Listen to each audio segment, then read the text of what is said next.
तो guys welcome to my YouTube channel. सबसे पहले तो यार इस वीडियो को कर दो लाइक, चैनल को कर दो सब्सक्राइब, क्योंकि आज आपके लिए मैं एक बहुत ही बड़ी न्यूज़ लेकर आया हूँ।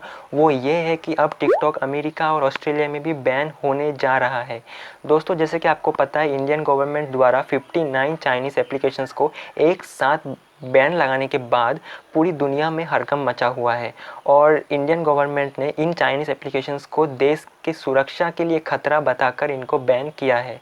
इंडियन गवर्नमेंट ने जिन भी चाइनीज़ एप्लीकेशंस को बैन किया है उनमें कैम स्कैनर, शेयरइट, टिकटॉक और हेलो जैसे पॉपुलर चाइनीज़ एप्लीकेशन शामिल है। दोस्तों, भारतीय सरकार के इस फैसले के बाद अब ऑस्ट्रेलिया और अमेरिका की सरकार भी टिकटॉक और दूसरे चाइनीज़ एप्लीकेशंस पर विचार कर रही है। और ये कहा जा रहा है कि इन दोनों देशों में भी बहुत जल्द टिकटॉक और दूसरे चाइनीज़ एप्लीकेशंस को बैन किया जा सकता है। तो ये न्यूज़ भाई धमाकेदार होने वाली है।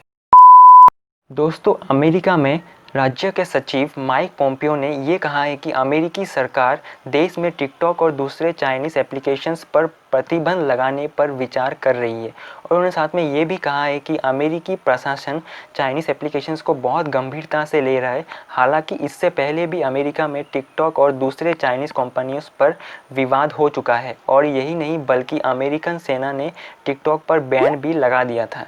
और अमेरिका के अलावा ऑस्ट्रेलिया में भी टिकटॉक को बैन करने की मांग हो रही है।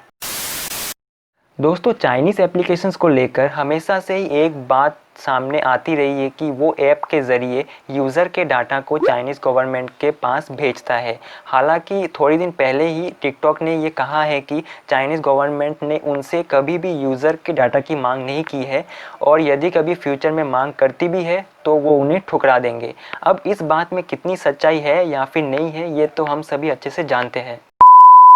दोस्तों, यहाँ पर मैं आपको एक बात बताना चाहता हूँ। 2017 में चाइना में राष्ट्रीय खुफिया कानून पास हुआ था। इसके मुताबिक चीन की सभी टेक कंपनियाँ चाइनीज़ गवर्नमेंट के अधीन है। अब इसका मतलब क्या होता है? इसका मतलब ये है कि ये कानून के अंतर्गत सभी कंपनियाँ चाइनीज़ गवर्नमेंट के साथ अपना डाटा शेयर करने के लिए फोर्स करती है। तो इसी से आप समझ सकते हो इन ऐप्स को इस्तेमाल करना कितना खतरनाक हो सकता है। और एक तरफ ये बोलते हैं कि ये अपना डाटा किसी के साथ भी शेयर नहीं करते हैं, यानी यहाँ तक कि चाइनीज़ गवर्नमेंट के साथ भी शेयर नहीं करते हैं, पर एक तरफ ये कानून भी बना हुआ है। तो ऐसे में चाइनीज़ गवर्नमेंट किसी भी वक्त किसी भी यूज़र के डाटा की मांग कर सकती है, और इस कानून के मुताबिक कंपनियों को चाइनीज़ गवर्नमेंट की मांग माननी पड़ेगी। सेंसर टावर की एक रिपोर्ट के मुताबिक पूरी दुनिया में टिकटॉक यूजर्स की संख्या 500 मिलियन से भी ज़्यादा है। तो दोस्तों, आज की इस वीडियो में बस इतना ही था। बस यही मुझे आपको बताना था। बाकी आपका क्या विचार है इस चीज़ को लेकर मुझे कमेंट में ज़रूर बताना।